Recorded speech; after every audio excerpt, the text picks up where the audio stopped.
What up, peeps? Look, man, Nick Battle and Ty from ATS Sports. We're here with the SEC Connect today. It's just going to be the two of us today. I think Chris with a K might join. Jay is out for the next month on travel for work. So is Steven. So you got me and Ty. You're stuck with us two today, man. Ty, what's going on, man? Man, nothing much. Been a busy month the past month. Some certain things in college football have happened in my certain fan base that has caused some unease, but it finally looks like there's the calm period. It looks like everything's starting to settle, and I'm starting to get back into the swing of things. Happy to be here. Most definitely, bro. I tell you what, man. Today was National Signing Day too, and it's very quiet across the board for pretty much every team. National Signing Day one has kind of just knocked the luster out of the actual second signing day, right? So, man, it's crazy to hear that Texas had nobody signed today because everybody signed earlier. And Bama had Ryan Williams, and who else signed today? Ryan Williams, Noah Carter, and then you had a series of preferred walk-ons. So you had Yeah, an Anderson Green, you had a Tucker Cornelius, and you had a Jay Williams. But outside of that, you had Noah Carter, four-star edge, who I don't know if we've talked about him, oh yeah, we talked about him. He's sick. but He's a he, kid from he is Arizona, right? yeah, he's really fun. I'm excited for him. There's also three-star Quentin Reese. Really excited about his game, and then it goes without saying Ryan Williams. Yeah, it's gonna be interesting, man. It's just crazy to have. This was like the big day, folks. Like 2-3 years ago, for folks who don't follow college football, National Signing Day was February, and it was people take off work to kind of follow all the signings that were going to happen or not happen. And just the first National Signing Day is kind of taking all of the luster, from it. So having that not be the day just seems kind of weird over the last 3 or 4 years. But man, it's going to be a crazy offseason, man. Texas OU going to the SEC. Saban is gone. Bama has a new coach. Auburn looks like they're trying to compete. They're getting in, really heavy when it comes to the NIL efforts. Um, Ole Miss is stacked up pretty well. This is their do or die year right now. Lane Kiffin's trolling everybody right now. That's another thing. Um, there's a lot of storylines here, in the SEC. Georgia is always reloading as well. But Ty, one thing I want to talk about, man. I don't think last time we talked about this. Caleb Downs going to Ohio State, right? I'm not shocked. I'm shocked, but I'm not shocked, right? I'm not shocked because Kirby didn't offer his brother, right? And so maybe the family has something against Kirby with that. I'm shocked because it's the perfect situation for him was to go to Georgia. I mean, it's a defense that he already knows, and we know that Kirby's going to bring a great defense.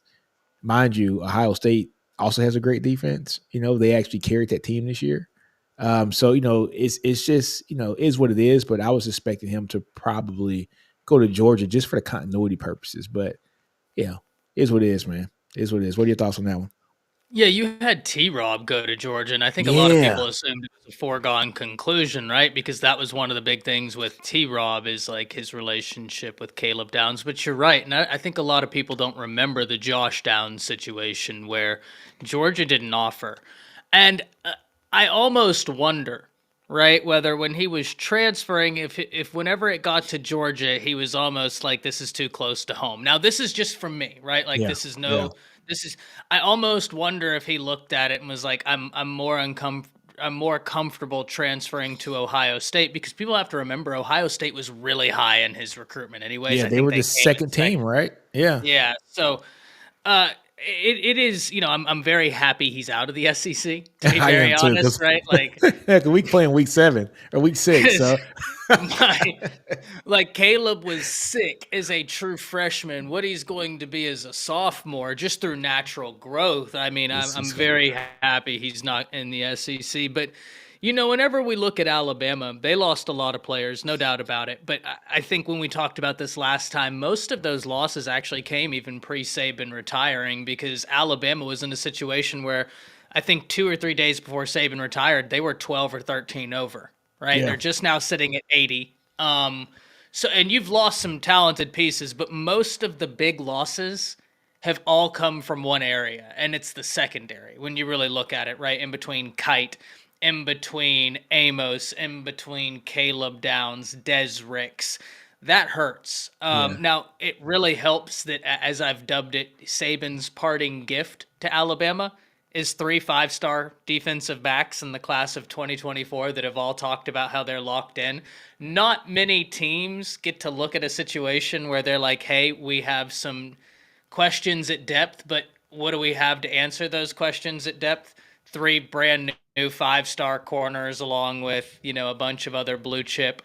So listen, it's one of those things where I feel like the death of Bama was somewhat exaggerated in terms of, I think people are assumed Bama was what LSU was. You remember when LSU had like 40 scholarships or something like that? Bama Yeah. was always at like 77, 78. So it was always like, this is not good, but like this could be a lot worse. And yeah, losing Caleb hurts. Losing the secondary hurts, but let's be honest, if you're going to lose someone, it makes sense that it's going to be out the secondary when now there's no Yeah. T-Rob. Now there's no Nick Saban. Like, Yeah. Which is a I specialty, right? So, get it. yeah. Yeah, I get it. It's like if Sark left, pretty much every quarterback that was committed was probably going to jump too. You know what I'm saying? It Wide just is what it is. receivers, running backs. It's just like, Yeah. yeah, offense is his MO. It makes sense, right? Yeah. Yeah. You know what I'm saying? Exactly. Exactly. But yeah, man, so just talking about that, man, I want to talk about Lane Kiffin, man. Lane. Lane's a funny guy. All right. I really like him. I do. I think Lane is good for college football. But this is the year, Ty. This is the no kidding year. They gotta get it done. Oh yeah. These guys are here for like a 1 year rental, basically. Some maybe 2 years, but Lane has stacked the cupboard so much this year that anything less than I'm gonna say it. I mean, for him, it would have to be anything less than a championship for Lane would be unsettling. But I shouldn't say that because that fan base is not expecting a championship because they haven't had one before in a while. And also, Lane has to shore up the trenches. Now, I know he got 2 guys from the portal for his line, but the trench work for Lane Kiffin has been what's been lacking for his team. And I think that's why he can't get that signature win, right? He doesn't have a signature win. That's one thing that we always talk about. At least with Franklin up at Penn State, we can say he's beat Ohio State before and he's beat Michigan before. But I think him and Lane are the same kind of coach. But Lane hasn't beaten anybody yet. Does that change this year? And before I go in and answer this, it is interesting because there's another coach I want to talk about. And we'll do so after Lane, no doubt about it. But it's interesting because I was going to draw a natural comparison between the two. It's almost like Ryan Day. Yeah. But Ryan Day has at least gotten some big wins to get him to the playoffs, Been to in the put him in, playoffs. Yeah. right? And so, like, fair enough. But you would hope so because they're going to have the opportunity to get some big wins. I mean, let's take a look at this Ole Miss schedule. They started off against Furman, go to MTSU, or no, I'm sorry, not go to. They have Furman, then MTSU, then they go away on the road for Wake Forest, then they come back home for Georgia Southern, and this is when their schedule really starts to ramp up. You have Kentucky after Georgia Southern at home. Now, I don't know how Kentucky's going to be this year. Yes, true. But they've been a solid team. I'm not even going to go as far as to say they're good, right? But they've been solid. Yeah. They have the makings of a team that can hurt you. It's just they haven't put it all together, right? They haven't done it yet. You look Yeah. at they have talent in different areas where you're like, man, they like a Barian Brown, for instance, right? I mean, if you're a defensive coordinator, you're looking at him thinking, goodness, we have got to bottle that up or he's going to torch us. It just hasn't come together. Then they have South Carolina. I have a lot of intrigue about South Carolina this year. They were really hurting this year, and they don't have Spencer Rattler next year. And he was fantastic for them this year. After South Carolina, they go to LSU, and this is where it starts really, really ramping up. You have LSU, then Oklahoma, Arkansas, Georgia, Florida, and Mississippi State. Lane, if you want a big win, there's the stretch. Better get That's it your done. stretch. Got to get it done. You exit that undefeated, questions answered, right? But that's going to be very difficult because there's a lot of difficult games through that stretch. A lot of difficult games. That's a tough stretch, man. That's tough. Dude, yeah, man, I'm looking at it. So, okay, LSU, then he has a bye week, then Oklahoma, right? And Oklahoma is in Mississippi, so that's going to be a good game. It's going to be a great game. After Oklahoma, Arkansas, I don't expect much from Arkansas next year. I just don't. I But don't. it is in Arkansas. But then he goes back home to Mississippi and faces Georgia. You're getting, LSU at, Baton Rouge, and then you have a week off to prepare for Oklahoma. That's probably a game that you're probably going to have that week off and ramping up to try to beat Oklahoma as bad as you can, if you can, right? Because Oklahoma's going to be tough as hell next year too as well. Their defense is so stout. I think, look, I like Jackson Arnold. I don't care what he did in the bowl game. I still think Arnold's going to be a very good quarterback. He should beat the brakes off of Arkansas. But you got Oklahoma and Georgia coming to your house. You got to get one of those two. You got to get one of those two. If you go winless in those two, it's like, what was the whole offseason for him? Going and stacking up players and getting the Walter Nolans and going and getting everybody. So what was the reason, right? So you got to split at least one of those, if not win both. Lane is set up in a pretty good position where he can probably go like 11-1 this year, go into the SEC championship game, and of course be in the playoffs, since the playoffs does have 12 teams this year. But he has to do something special this year. It's set up for him. If he can't do nothing special with this roster this year, then we all know Lane can coach. We do. But is he a guy that can build that culture and build a locker room to win continuously and win when you're counted on to win? That's the big question. You know what I'm saying? It's like the Mad Hatter. Mm-hmm. Right? You don't know what you're going to get. Like, that's why I've always said, to me, Sark is a more buttoned up Lane. Like with Yeah, I can Sark, see that. there's the buttoned up principle. And that's why I think they're so similar. But you can even see, even though there's a lot of similarities in the core of what they do, even their offense is a little bit different, right? In terms of the way they like to attack. Sark is just a much more buttoned up He's cleaner version guy. of Yeah. Lane Kiffin. Lane is wild, right? And He's I trolling think ass. sometimes I think it costs him games though, It right? does. Like there's been times where even against Bama, right? I'm watching Ole Miss and I'm thinking, it looks like you're trying to prove a point instead of trying to win a game.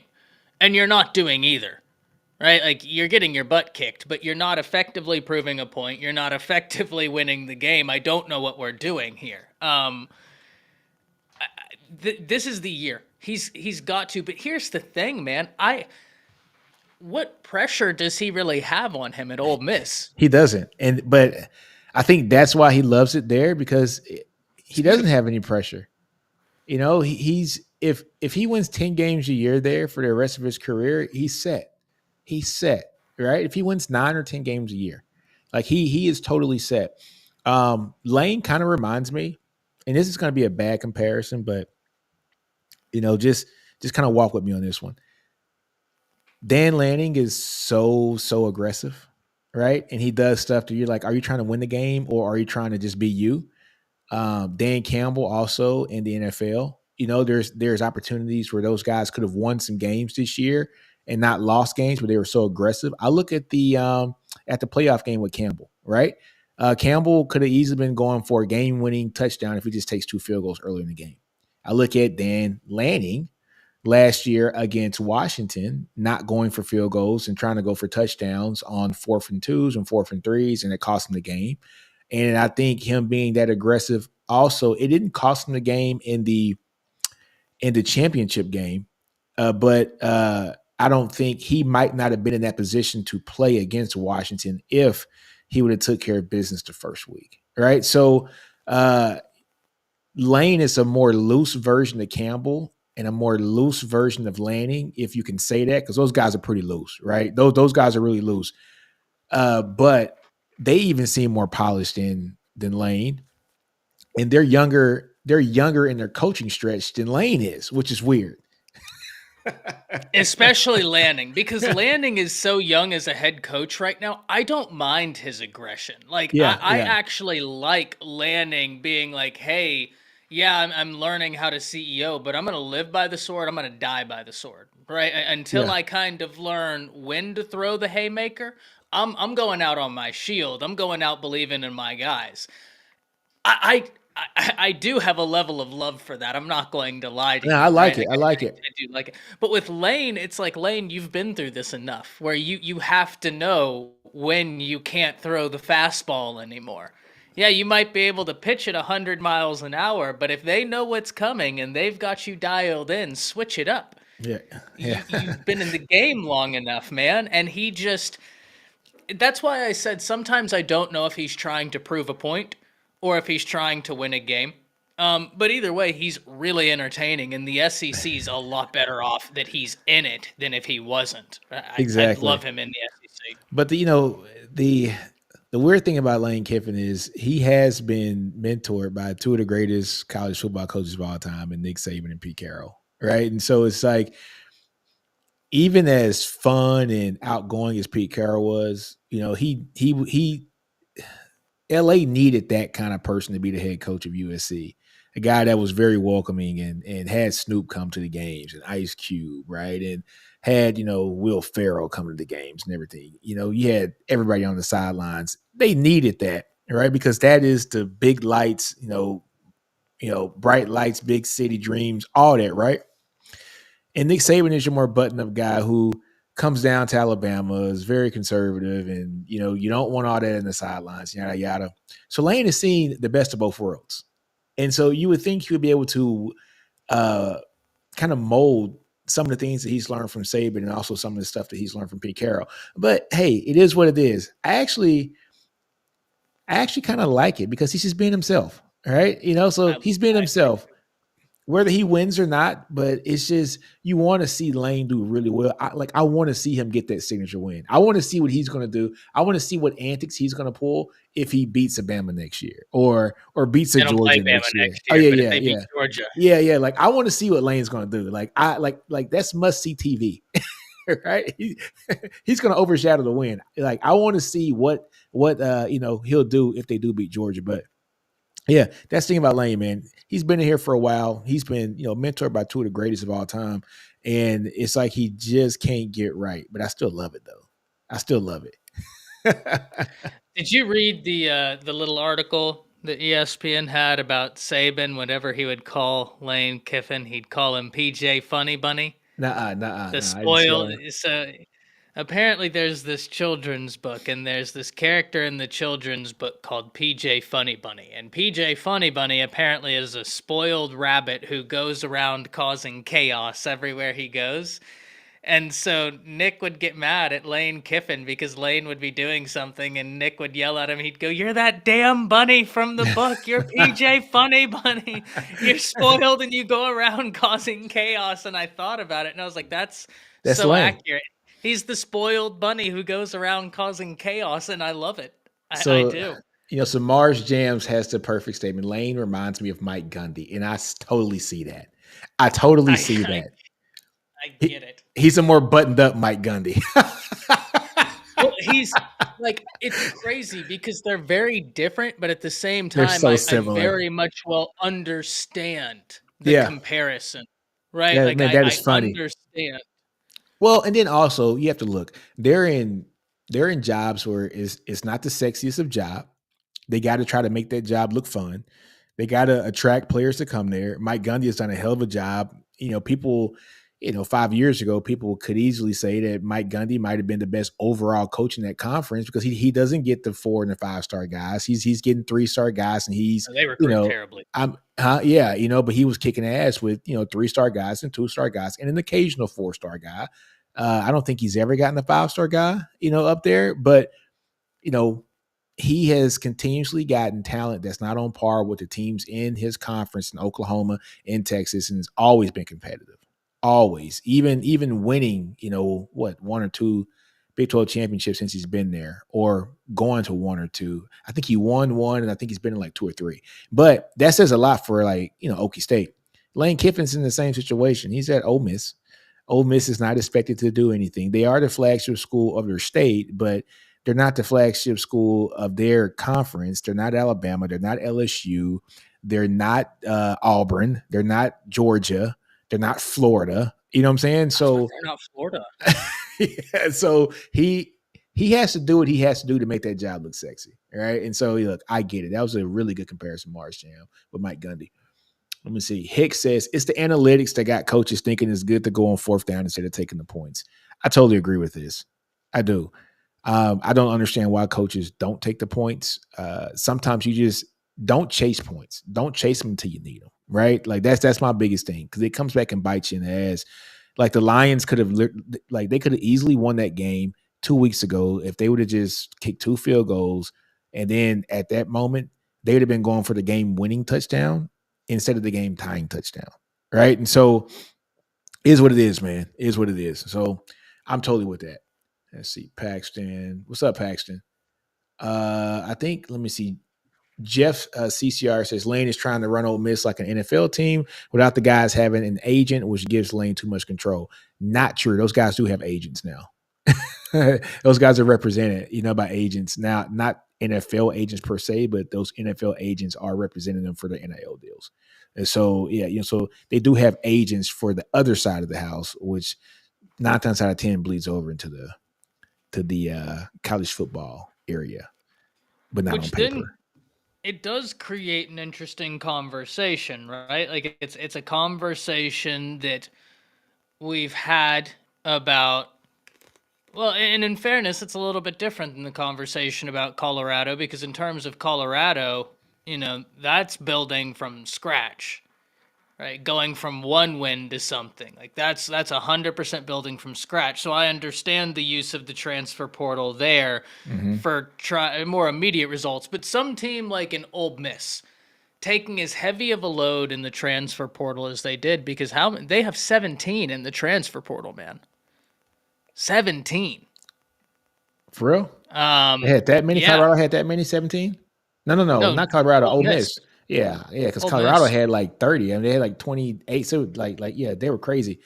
Yeah, 17. Hey man, that's a lot. Can you win a national championship building this way? I don't know. I don't think so. Because you got to have some kind of continuity, man. It's hard to bring all those personalities in one room and think within 6 months these guys are going to be on the same page, ready to go kick ass. Some of these guys don't know what kind of food these guys like. They don't know their mama's name. They don't know, like they don't know who their girlfriend is. It's just so much that can go on without really knowing your guys. That's why it's, if we talk about this kind of being like the NFL, even in the NFL, you don't see teams that just go out and go in free agency and spend like crazy. Those teams usually don't go to the Super Bowl. It's the teams that have been together for the longest and have that continuity. Now, you might plug and play with one player like the Rams did, getting rid of Goff and getting who's it, Bradford, right? No, not Bradford. What's his name? Golly, I can't even think of the guy's name. Stafford? Stafford. Why I say Bradford? Stafford, right? Yeah, they won a Super Bowl first year, but that was a plug and play situation, right? You needed a quarterback that was going to fit your system. You had all the pieces in place, and they ended up winning the Super Bowl, right? Yeah, but it is so hard to plug in 17 new guys from free agency in the NFL and expect to go in there and win a championship year one.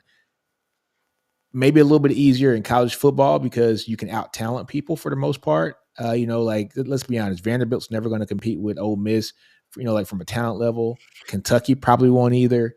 South Carolina probably won't either. If Lane's still there, but you still got to have some kind of continuity. Yeah, and this is the thing, right? Like, whenever I look at Bama or whenever I look at like Georgia, just looking at teams that have been to multiple college football playoffs, right? They don't take a lot in the transfer portal. Now that being Mm-mm. said, they recruit at such a high level, they don't have to take, but they're very selective. And it's always made me ask the question, like, are you going to be able to put together a roster really quickly and find immediate results? Like, how sustainable is this? I don't know. I don't know. I'm not saying it can't be done. I'm just saying, like, I'm really interested in looking at it. But they get like a Walter Nolan. They got Trey Amos from Dude, they got Alabama, they got and players, dude. They got they're loaded. players. They're loaded. I do want to see what the offensive line is going to be like. I think that's going to be the Yeah. telltale story. All right. I think that losing Junkins was huge. You know, so Junkins going up to the Ohio State, right?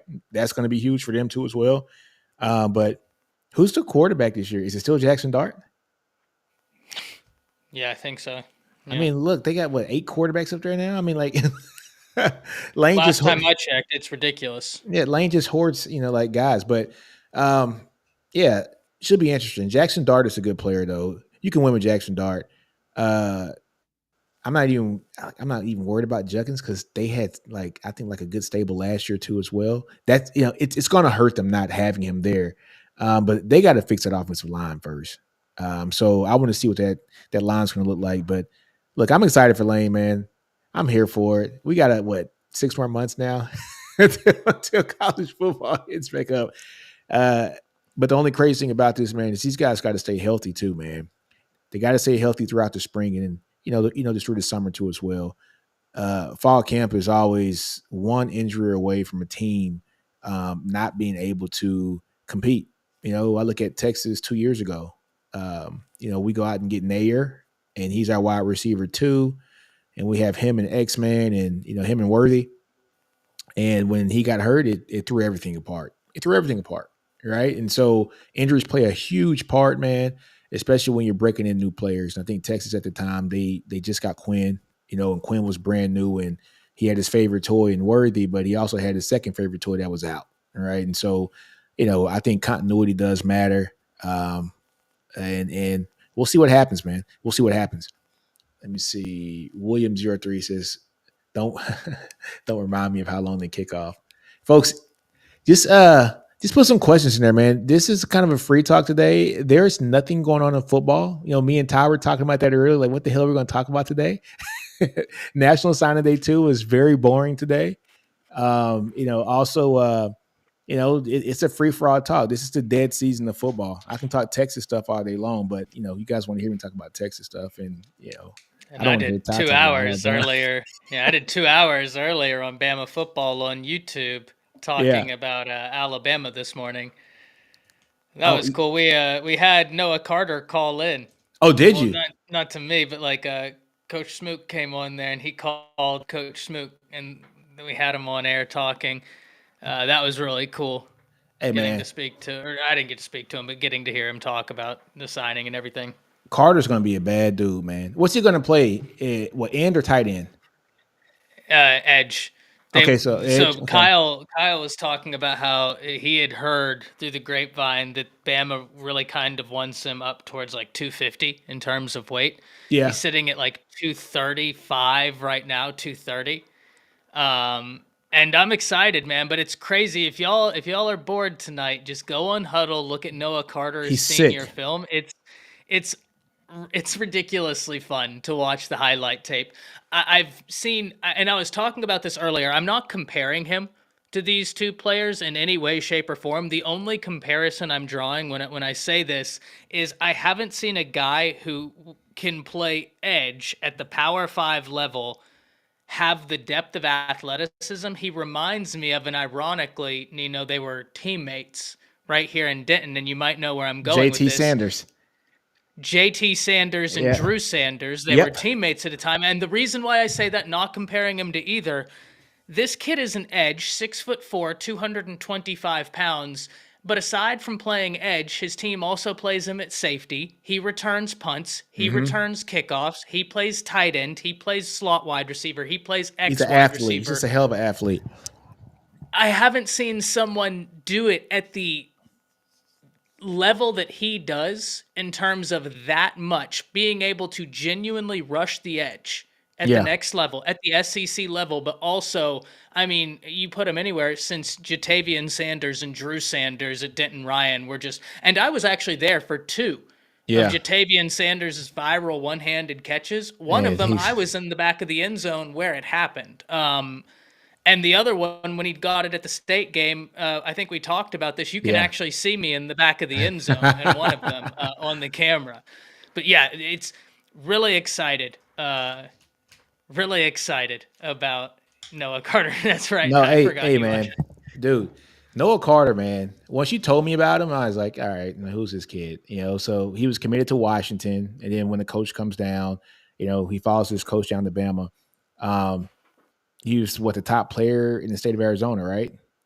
it. Dude, Well, was he six second, because second? the kid that was the top player was the number one or number two edge in the nation that went to Yeah, Oregon, gotcha. the So five tell me star this: what does he want to play? Does he want to play end, or does he edge. want to play tight? Okay, okay. So gotcha. So he wants to play edge. All right. um, which is the opposite of what happened with Sanders, right? So JT Yeah, Sanders, everybody, look, Texas fans, I made a podcast about this yesterday.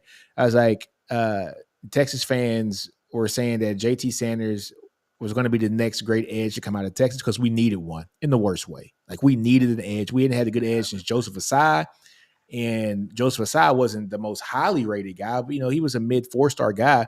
But prior to that, the next highest one was Jackson Jeffcoat, right? And that's 13, 14 years before him, right? When you look at that, we're like, we need an edge in the worst way. JT Sanders fits the bill. He's a guy that's frame is going to bulk up to easily a 255, 260, if not yeah. 270, right? I mean, he has a huge frame on him. But he's like, nah, I want to play tight end, right? Have you And ever so been around him? I haven't. He so you realize he's big. Yeah, but you don't You'll realize how see. big he is. It's different. Yeah, I've been like when I was at Dave Campbell's, I was at the state game for all of the games. So I saw multiple guys who were 4 stars, 5 stars, yeah, huge. He was built different than anybody I think I've ever seen. He was massive. yeah, Like that's why I was just like, buddy, you're college ready now. Like yeah. you can step on a field. It was ridiculous. Yeah, so I had a conversation, with a friend of mine who's a big Georgia fan, and so we were talking about, Brock Bowers and JT Sanders, right? And I told him, I said, Brock Bowers, he's the best tight end in college football right now, one of the best we've ever seen in college football history, right? I honestly believe that he's one of the best we've ever seen. Mind you, though, in the NFL, different game. I said, I think Brock Bowers' body is maxed out right now. When I look at Brock Bowers' body, I don't know if I see him packing on another 10 or 15 pounds and still being able to do what he does every game right now. Right. I mean, he's such an athletic freak. And when I look at his body, he looks like he's maxed out. He just does. Right. I can't see 15 more pounds in his body right now. I look at a guy like Mark Andrews, right? Mark Andrews, they have him listed at 256. He's probably bigger than that, right? You know what I'm saying? I think Bowers is at 240 right now. You look at Kittle's 253, somewhere around there. Kelsey's 253, 254, right? And then I see JT Sanders, and I see JT Sanders, he's 242 or something like that now. That's what he's listed at. He's probably bigger than that. But you look at his frame and you say JT Sanders can pack on easy 15 more pounds and still do what he does, right? Like he can carry the weight. And that's my only complaint with Brock Bowers is can he carry an additional 10 to 15 pounds in the league? Because if he can't, he's going to be such a liability on the blocking end, I think, in the NFL. Like off of sheer size purposes alone. And if he's in the game, you know what he's going to do. They're going to release him to go out to be basically a glorified slot, right? And so the mismatch that the defense can put on the field, they already kind of know they already kind of know what the cards are, right? And so they can try to make the best mismatches possible. That's my only thing with Brock Bowers, but it's all about teams, right? It's all team dependent. I don't care how talented somebody is. If they don't get with the right fit and the right team, it's not going to work. Oh, You know what I'm saying? If they don't get with the right careers have been quarterback, ruined. Yeah, if Brock Bowers goes to the Miami Dolphins, everything I just said, just throw it in the trash. Okay. Yeah, honestly. No, that would be sick. Him in it. Oh my god. But it's not going to happen because he'll be a top 5 pick. I mean, no, a top 10 pick, right? Um, but yeah, it's just all depending on the team that he goes to and the quarterback he has. But he's so athletic, he's so quick. Um, his lateral movement is so great for a guy that size. But at 240, 285 pound or 280 pound guy is going to blow you up. And I want to see also how long are these guys' arms, right? Because when you are a tight end and you're playing, on the edge on the right or on the left, you're basically an extension of that left tackle or that right tackle. How long are your arms to keep a big, strong defensive end or edge out of the backfield? You got to have some long ass arms to that. So I want to see how these guys' arms are too. Sounds weird, right, folks? I know it sounds weird, but I want to see how long their arms are because that's going to tell me a lot when it comes to blocking as well. No, and here's the thing. I don't know if you remember this, but you have a great point here because a few years ago, Cole Kubelik was at an Alabama game, and they were talking about Will Anderson and how hard it was. I saw this earlier and nearly lost it. Boomers in here trolling as always, and I just love it. Um, but they were talking about Will Anderson's arm length and how hard it was to block him. And Cole Kubelik was like, "I played in the NFL," and he's like, "This is." He handed someone a stick, and he said, "Hold it here." Uh-huh. And if you hold it here and out, that's like how long Will Anderson's arms are.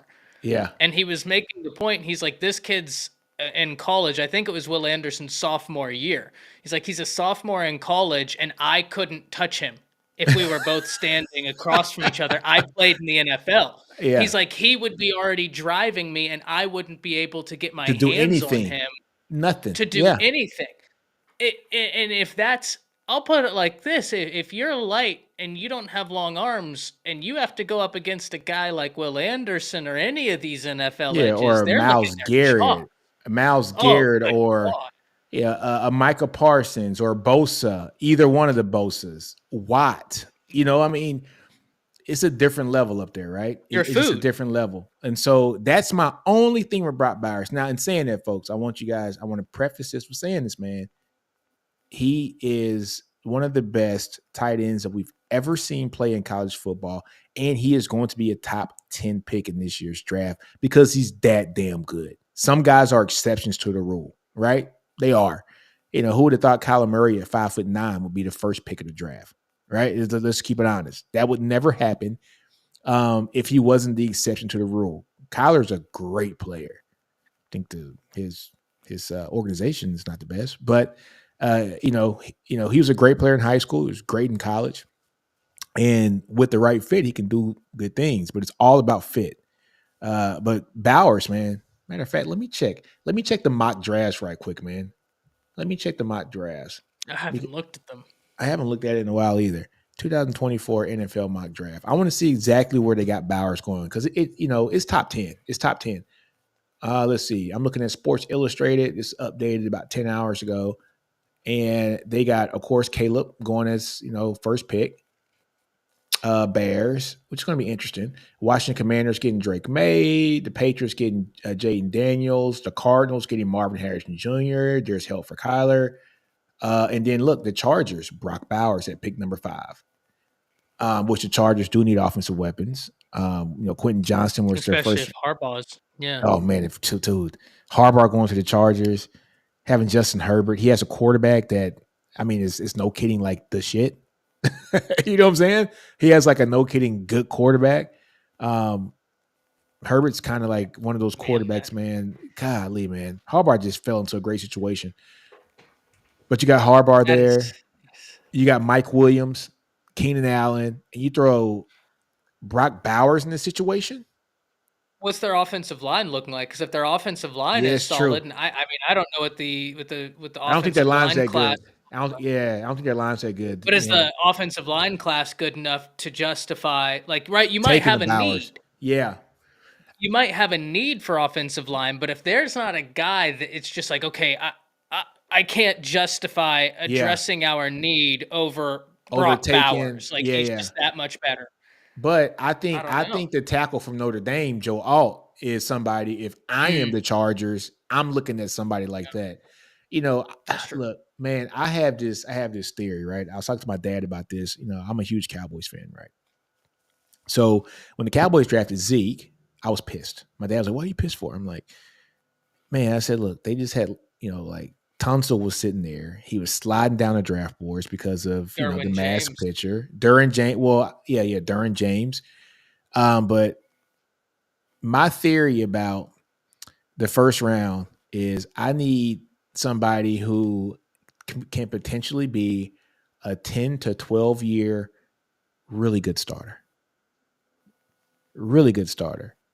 The Cowboys at that time, we had Tyron Smith, who was still getting banged up and hurt 24/7, right? But Tyron Smith was still one of the best left tackles in the game. You play him at left tackle. I told my dad, you play him at left tackle, you bring in Tunsil to come in and be your right tackle. As they get older, swap them, right? To put more years on the career of Tyron Smith and put Tunsil where he should be playing in about year 2 or year 3. Now you got your all pro left tackle for the next decade. And then you have Tyron Smith who can play any position minus center on that line. You just figure out where to play him. And then in the top of the second round, you go get Derrick Henry. That was who I wanted in the second round. So now you got your offensive line fortified, and you got the best running back of the past decade in Derrick Henry as your running back behind that big ass Dallas Cowboy offensive line at that time. And my dad told me I was crazy, and I called him yesterday and I said, "Do you still think I'm crazy now?" He goes, "Nah, man, you're right on that one." But yeah, so my whole theory is when you're drafting a guy in the first round, I got to have a guy that I know has the potential to be a 10 or 12-year guy. And those guys are usually on the lines. Usually at tackle, right? Maybe at guard. If there's a great guard sitting there, take them. Um, Centers are usually kind of hard to pick up in the first round. I would never do that in the first round. The Cowboys did it with getting Frederick in there. But no, I would never take centers in the first round, but it usually be tackle guard, or a defensive end or a defensive tackle. And I see Chris with a K is in the damn comments. Spread the He's got word. all the solutions for you. Dallas needs to I don't know. let He's Dak Dak and go get 6. If you know, you know. Oh man, get out of here. But yeah, man. So that's my theory on that. So if I'm Jim Harbaugh, it might not be the sexy pick, but go get your offensive lineman. Keep that $200 million quarterback you got upright. You know what I mean? You got enough weapons on the offense, and you can manufacture. This is a deep ass draft when it comes to wide receivers. Hell, in the top of the second round, you might be able to get Xavier Worthy, McMillan, Adonai Mitchell, Burton. I mean, you got guys in this. I mean, this is a deep ass draft when it comes to wide receivers. Thompson's going to be there about mid first round, late first round too. From LSU. So yeah, that's what I would do. Yeah, there is no shortage of wide receivers in the draft. It was crazy, They're man. probably taking them. Let me take a look at this. Other players. Neighbors, man. I love Malik Neighbors, dude. I love Malik Neighbors. Yeah, Um, those LSU wide receivers were problems. there are problems, dude. I'm just really interested to kind of see where Dallas Turner goes, man. He's one of those guys, man, that actually tell me if I'm wrong on this, Ty. Did Turner have the nastier attitude between him and Will Anderson? I don't know. Which one was I nastier? don't know. Which one's more skilled? That's tough. Which one has some more natural talent? I gotta say, man, I think in turn that's tough. So here's the thing, man. Will is freaky in terms of his first step and get off is ridiculous, right? Like it is really different what he's able to do in terms of his first step. Like I don't know if you remember, but they did the fastest yard or the fastest players through 20 yards at Alabama. Yeah. The only player who was faster than Will was Jalen Waddle. So that's what I'm like. Will is He, he's different in he's freaky. terms of like, but Dallas Dallas reminds me of a player that you'd see in the 80s in the NFL, where it's just like that guy's terrifying. Like that guy just terrifies me. When they were together, man, I was as happy as could be. No, but I that's thought my that was thing. terrifying. Like, to me, he plays nastier than Will Anderson. Like, it's just something about Dallas Turner. Like, he just has a nasty ass mean streak that you're just like, like Will knows he's like great, and he seems more docile and almost like Will Anderson kind of reminds me of a Miles Garrett kind of guy. So likable off the field, Yeah, nice, Will is nice super likable. guy, Yeah. nice kid. Will tear your head off on the field, but he's a nice guy. Like, he's a guy that you want to go have a beer with, right? And Dallas Turner looks like one of those guys. Like, I don't want to see you after the game. I don't want to see you before the game. I don't want to see you during the game. Like, he just looks like he's just a nasty ass dude, man. And so, so that's why I brought that up. But yeah, Will is super talented. He went to high I think school. Dallas is going to do very well in the NFL. Yeah, I I think do he's too. suited for the NFL, man. My Yeah, God. but that's what I'm getting at. I think he's suited to play in the NFL. I just think he just has a different mentality to me. He's an NFL player playing at Bama. You could tell, he's an NFL guy. And he's just sick with it, dude. I mean, he's just sick with it. I would love if my Cowboys get somebody like that, but my Cowboys need a lot of help. But he just has that different mentality, and he's going to help any team he gets on from day one. Like day one, he might be the defensive rookie of the year next year. I mean, he's that talented in my opinion. But he also has an attitude and a mental makeup to do it too. A lot of guys are talented but don't have that dog in them. Like, he has 2 or 3 dogs in him. You know what I'm saying? I like Dallas Turner, dude. I like him a lot. I sure do. Yeah, Man. and it hurts because if you're Bama, you don't lose just Turner, you lose Braswell as well. Oh, Braswell's another one. Oh No, man. in fairness, I'm sitting here complaining about it. You But you signed got two guys five behind them. stars last year. You Yeah. signed you signed the number one edge in the nation the year before, and Keon Keeley was the number 2 player in the nation. So like, there's still so much talent, but Bama's transitioning to base out of this 4-2-5 swarm Yeah. defense. It's gonna be I'm interesting. excited. I'm excited. It's change. Listen, you come to terms with it, right? And you're like, Yeah. okay, Nick's gone, not coming back. Yeah. Now it's just time Change to is here. You do got what to you gotta ride with do. it. Yep, exactly. Um, I want to talk about just like the defensive tackles for a minute. I'm a Texas guy. A lot of people, man, look, I said this during the Texas, draft class, that me and John have every year where we draft, players from the team and we kind of make our own team. And look, I drafted Byron Murphy as like, I think like a top 2 or 3 pick. And I told John, I said, Byron Murphy, in my opinion, is the all around best player on this team. I don't think it's close. And people are like, what? And I said, you guys will see. Now, of course, Sweat got all the pub, 362 pounds, wins the Outland Trophy. Byron Murphy is the one who was slotted to go high in the first round.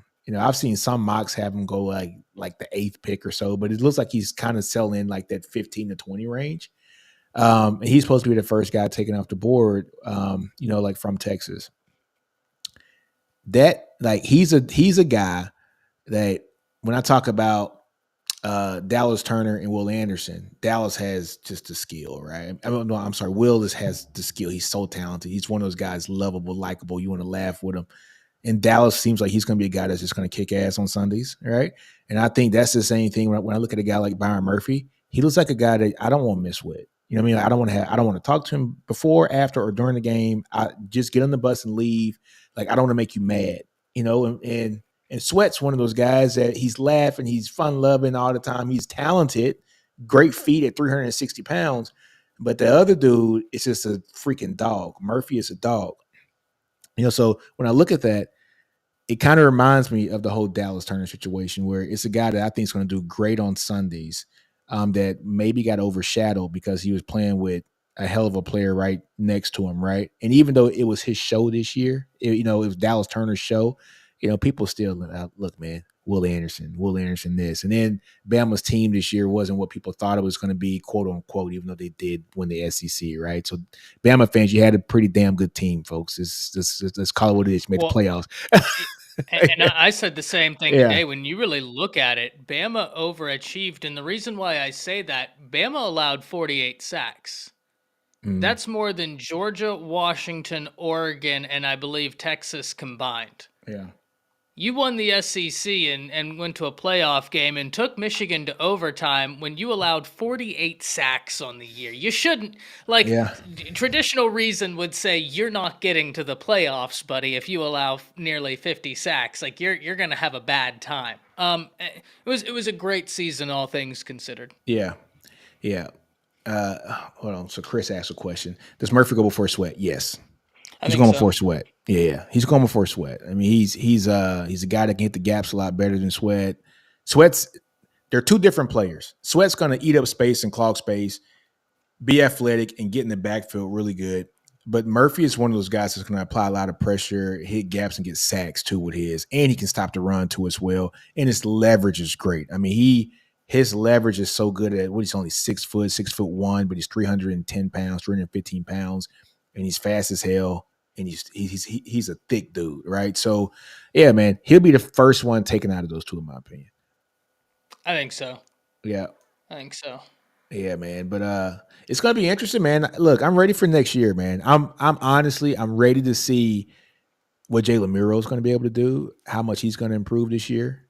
Because I'm telling you, if he takes that next step, if he takes that next step and he starts to hit those intermediate balls, dude, it could be something serious. Texas fans aren't gonna like me saying this and what I'm about to say. Uh in 2004, in the 2004 season, we had this guy named Vince Young, right? And we barely won. Oh, the team went 11-1 that year, and they went to the Rose Bowl and beat Michigan that year. To finish 12-1. And Texas wasn't blowing people out in that 2004 season. They were getting by. They were winning here, winning there. They had one loss against OU. It was 12-0, right? They barely got a win here, won by 2 points here, won by 7 points here, won by 4 points, won by 6, right? The next year, when VY figured it out, it was lights out. And they killed everybody going into the championship game where we had the greatest championship game probably all time, right? Or one of. What Tough to Milroe, argue any game over it. yeah, what Milroe has done this year, basically learning how to be a college quarterback on the fly this year. I'm not saying I'm seeing it happening next year. I hope it doesn't happen because I want Texas to do like good things. But it's very, very similar in my opinion. He was learning on the fly. He did great things. You guys were eking out wins, getting wins. Like you were getting by. You weren't killing everybody, but the games you were winning, you guys were getting by. Win by a touchdown here, win by 14 here, win by 10, win by 2, win by the 4th and 31 play, right? Great season, win the SEC. Next year, with that confidence that Milroe got from this year, it's going to be special next year. I'm telling you, it's going to be special. Even with a new coach, it's going to be special.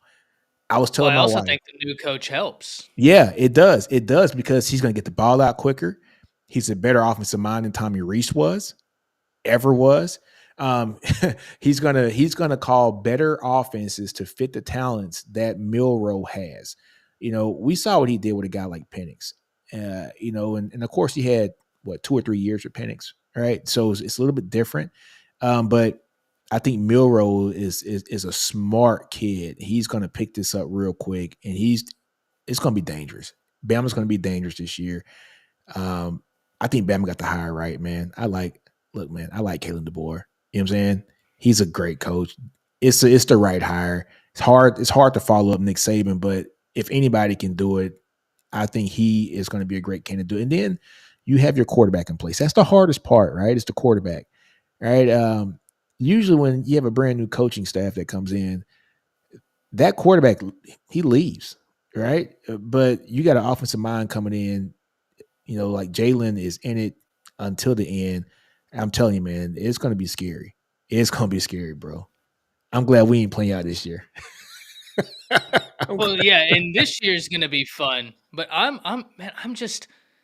And it's also one of those things where there was no good time for Saban to retire, and I'm speaking from a Bama fan here, right? There was Yeah, no good time for him to retire as a Bama fan, but if he was ever going to retire, it's probably this was the year because if you think about it, the 12-team playoff starts next year. it's So perfect. college football almost starts a new chapter next year, and Alabama gets to start that chapter anew, right, with the rest of college football. And I do find that in some ways to be almost poetic, right? Like it's like, okay, it's a perfect time.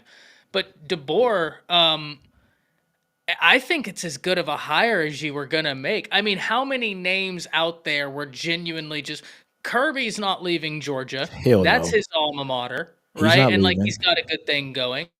And outside of that, if we're being 100% honest, it's then either DeBoer or Sark. Hmm. Those are the two names that when you look at it, you're just like, and I understand the Mike Norvell, right? I understand there's a camp of people that were like Mike Norvell. I like DeBoer because I just think he's a winner, and that's not Yeah, to say Norvell isn't.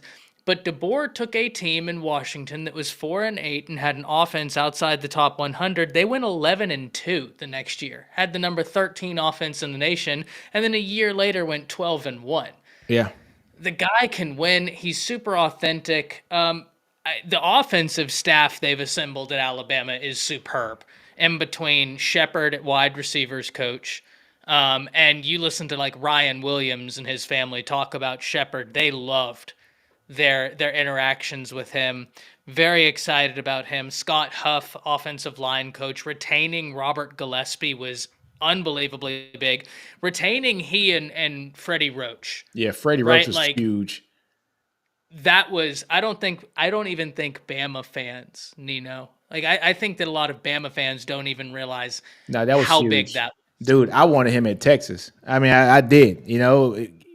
Hey, keeping Freddie Roach was huge, man. He's a That was guy that's huge. yeah. He's one of the best in the nation when it comes to just getting that talent on the line ready.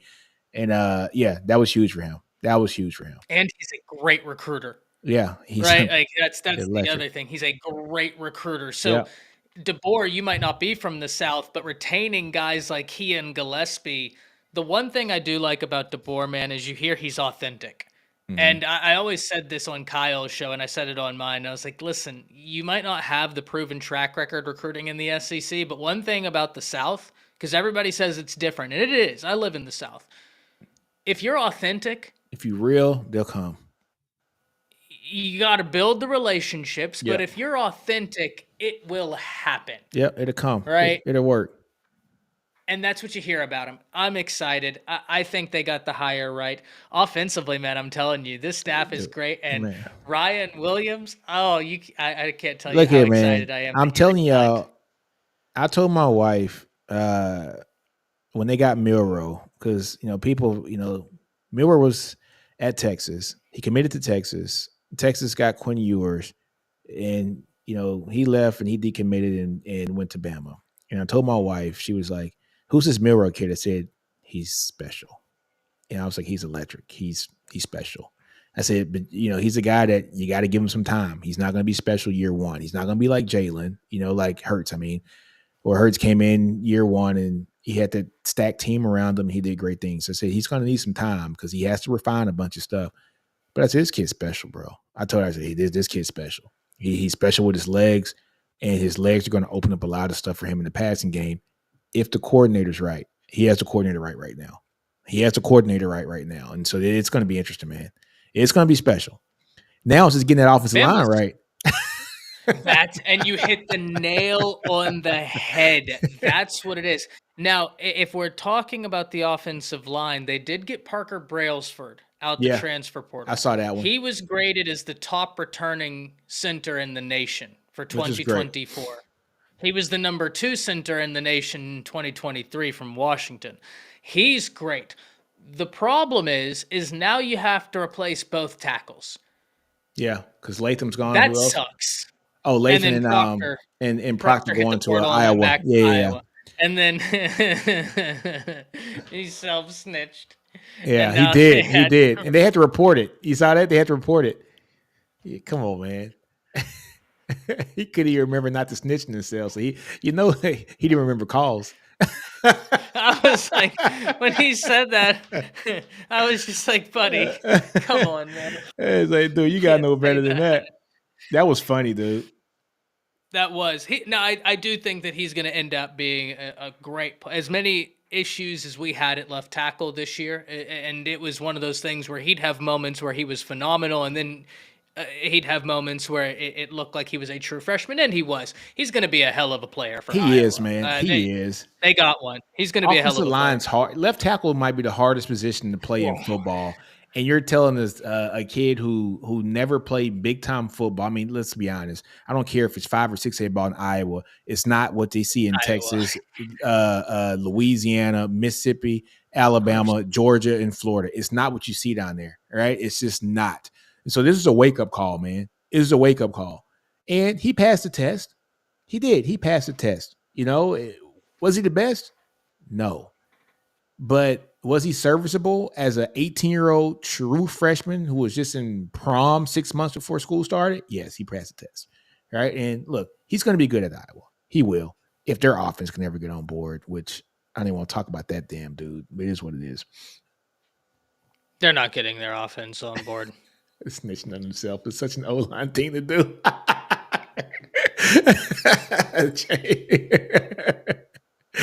Okay. Mars Jam says SEC coach rankings. All right. We'll do this and then we'll head on out because we've been on for an hour. It's got to be Kirby number one. Easy, right? Are we cool with Kirby number one? Yeah. Oh, All right. Yeah. it All goes right. without saying. All right. Let's look at all the other coaches, right? All right. So, Ty, I'm going to let you go. Who's number two?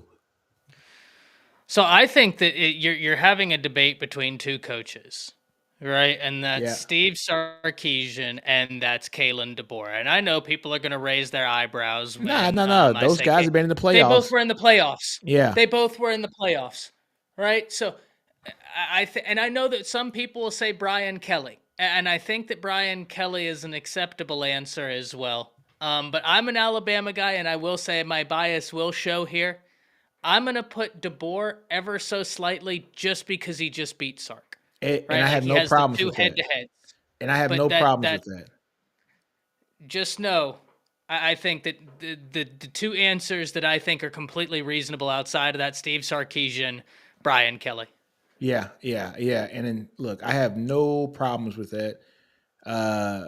Texas did get beat by Washington, so 2 years in a row. And it makes sense. But yeah, I got Kalen as 2, and I probably got Sark at 3 as well. Who's your number 4?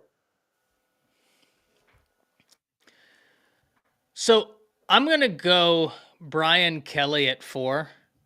And here's the thing: I have a little bit of a hot take because I have a lot of faith in Brent Venables. Yeah, I think Brent is going to really shock people, but Brian Kelly has just done it longer.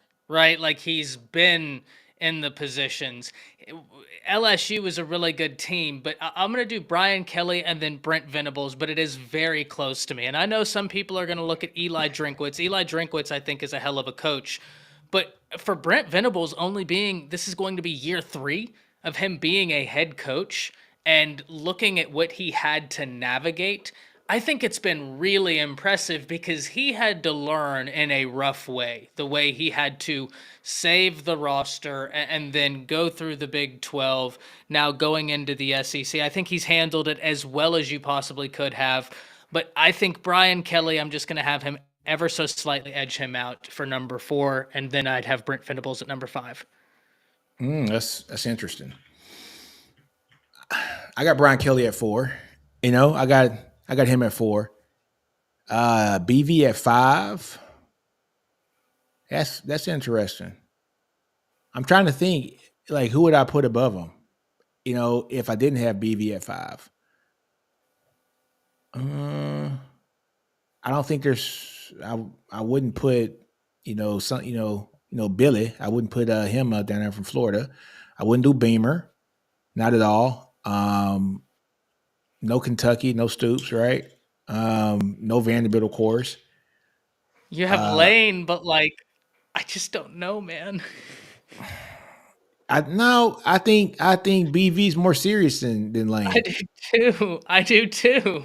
And so, I gotta put BV above Lane because I think when times get tough, he's gonna fall back on his principles and he's not gonna run with emotion. He's gonna run with good coaching. You know what I'm saying? So yeah, look, I'm down with that. I can even make a case to put BV over, Brian Kelly. But Brian Kelly has done it so much longer, right? He's just done it so much longer. He's proven in his first year in college football. Well, I'm sorry, his first year in the SEC, he beat Saban, right? So I can ride with BK first, BV second, and then I would go Lane Kiffin. How about you? Yeah, yeah, yeah. Kiffin, and then I got to see with Drinkwitz one more year, and I know that's very unfair to Drinkwitz, Yeah. considering I had you on the hot seat a year ago. I'm sorry about that, by the way. Right, I'm sorry, but I'm not the only one that had you on the hot seat. There's that.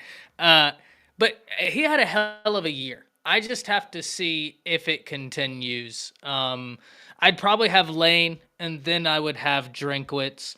I have questions about. I think Levy's a great offensive coordinator. We're going to see about a head coach, right? We're going to see about a head coach.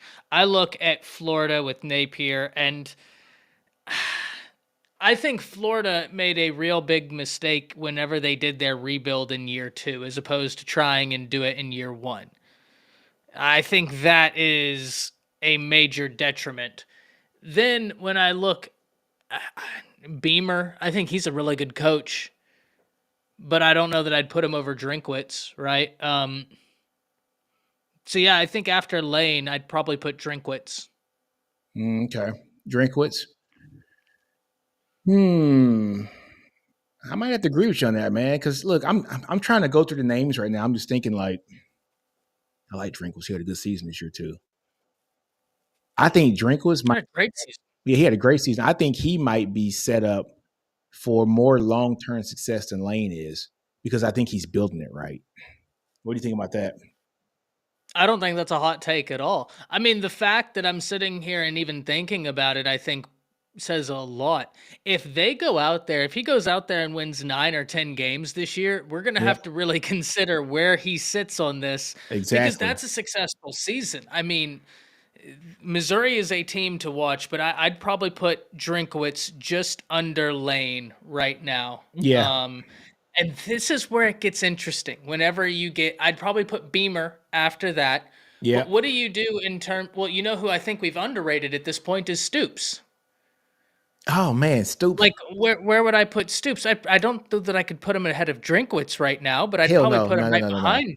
I'd I put would. him right behind I might. Drinkwitz. I might say I might put Stoops over Beamer.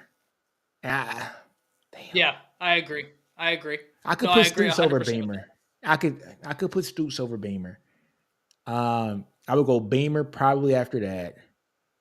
After Beamer, give me a second. I'm trying to look at the different coaches. Will we go Elko next? Elko did have a great year at Duke. Yeah, that's hard to He do. had a really good year at Duke. I'll give you Elko. And Yeah, I can people are see saying Elko. Heupel, Oh shit, we Corey forgot about Corey Heupel, man. Heupel. Oh man, hold on. How did I forget Heupel? I And could this is put crazy because we haven't gotten to a bad coach yet. no, I could put Heupel over Stoops. We haven't got the Hugh Freeze yet, man. Godly. Well, let's not No, be I crazy. mean, I know you're I'm a just Bama guy, no, I'm but just messing around. He's a hell of a coach. He's a hell of a coach. No taking that away from him. The guy yeah, can coach his tail it's off. just the off the field stuff for him. Um, No, you're right though. Like he'd have to be. I'm not gonna lie. I'd have to put Hugh higher than we've already gotten. I have to. I think he's that good as a I coach. would probably put Heupel. I'm sorry, Chris. I'm gonna have to say this. I would probably put Heupel damn above Lane and probably above BV. I can't believe I forgot Heupel. I think Heupel's a hell of a coach. I do. I think Heupel's a hell of a coach. I look at and I see what Heupel did this year, and he didn't even have a quarterback that he won 8 games in spite of his quarterback, right? The defense really improved, which was Yes. crazy to see. Like, So this is what gets me with Heupel, right? It's like with Ohio State, right? Ryan Day is known for having great offenses. He didn't have the quarterback that he wanted this year, and they still kept winning and won at a high level because he was able to flip it and win with his defense now. So that shows me that he's a malleable coach, right? He's able to transform the way that he wants to think and how his team's going to think to win the games, right? Heupel did the same thing this year in a much harder conference. Having Joe Milton, that Chris with a K has been saying he's not that guy for the last 2.5 years, right? and he And was he was right. right, right? So he was able to do that with Joe Milton in a hell of a defense. That defense was something else this year, man. Like he Yep. completely flipped how we thought he was, what kind of a coach he was. He became like a really, really, really good coach. So BV's been coaching as a head coach for 2 years now. Heupel's been a head coach for how long?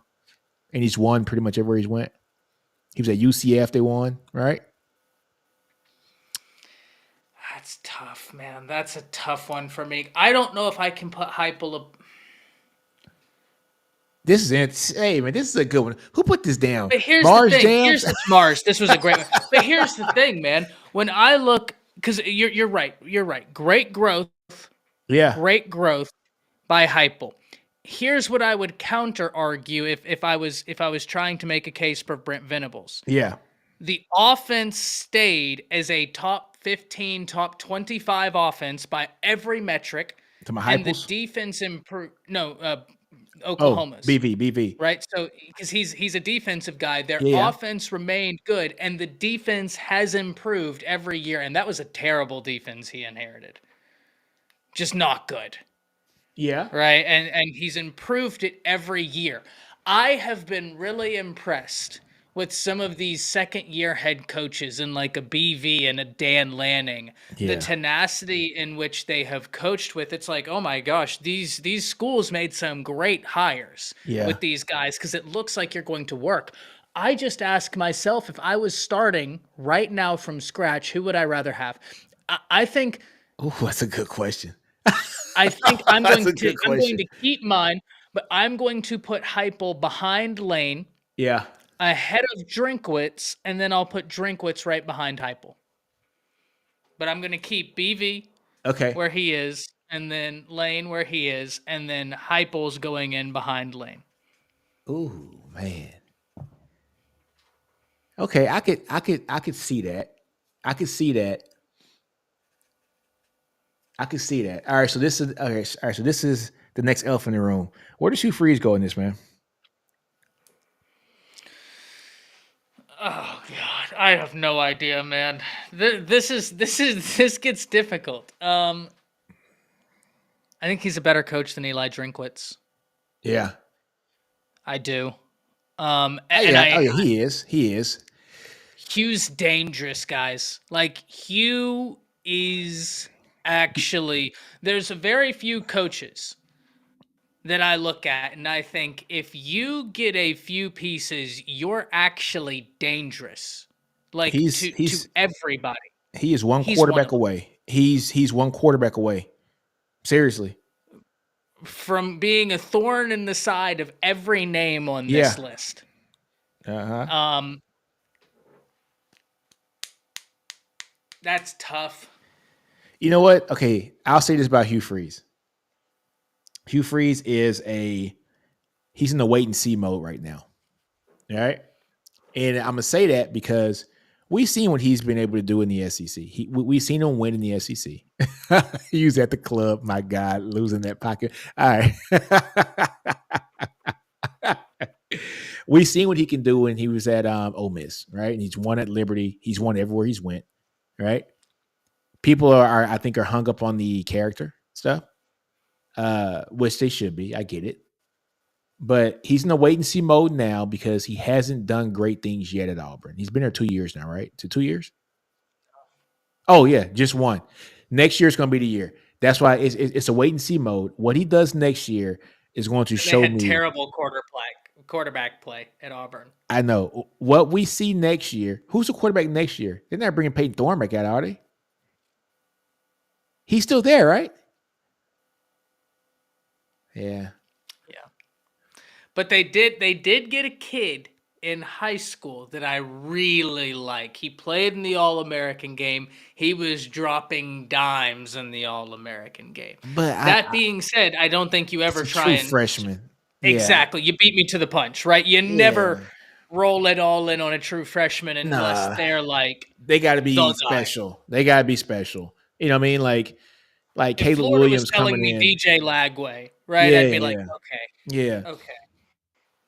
yeah. I'm with you on Hugh Freeze. After Hugh Freeze, man, he's in the. I won't. He's one of those guys I can't rank right now. Like I got to get one more. I got to get 1 year because That's fair. I think next year we're going to see exactly what this team's going to be made of. They had a lot of close games this year, man. Like they weren't losing. They weren't getting blown out. I mean, they had a lot of close games this year. So what's the old adage? You lose by a little, then you start to win by a little. Then after that, you win by a lot, right? They were losing by a little this year. I don't think they got blown out a lot this year, right? Now, mind you, they did get beat by who they pay. Was it Arizona Northwestern State or something like that? New Mexico State came in there and beat them, right? They paid $1.8 That was million dollars to get their ass beat. yeah, that But it happens. It happens, right? This is first year. But next year, I think Auburn's going to be onto something next year if they figure out that damn quarterback position. If Peyton Thorne's there, they might be another 75 season. You know what I'm saying? They were 6-6 this year, right?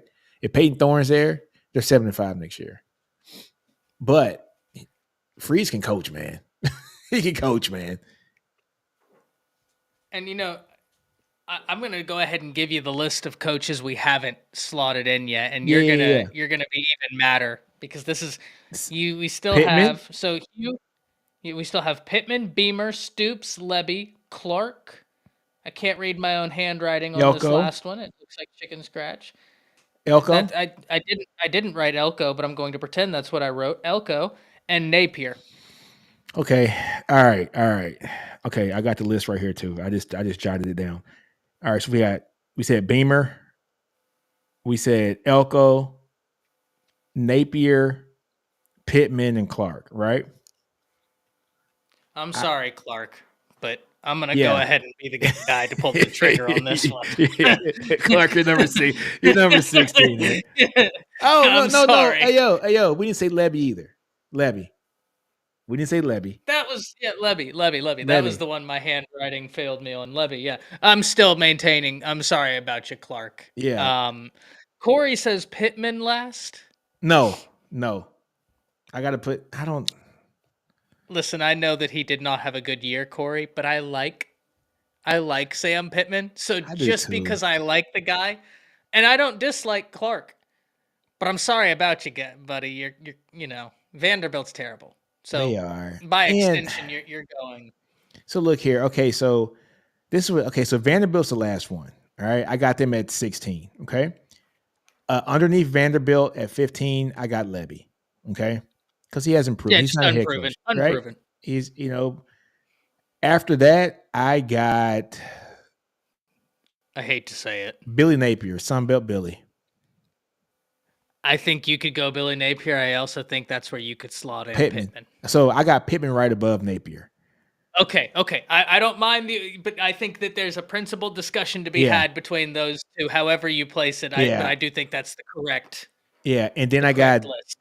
got Beamer above all them. And then I I got got Stoops Elko. above Beamer. Yeah.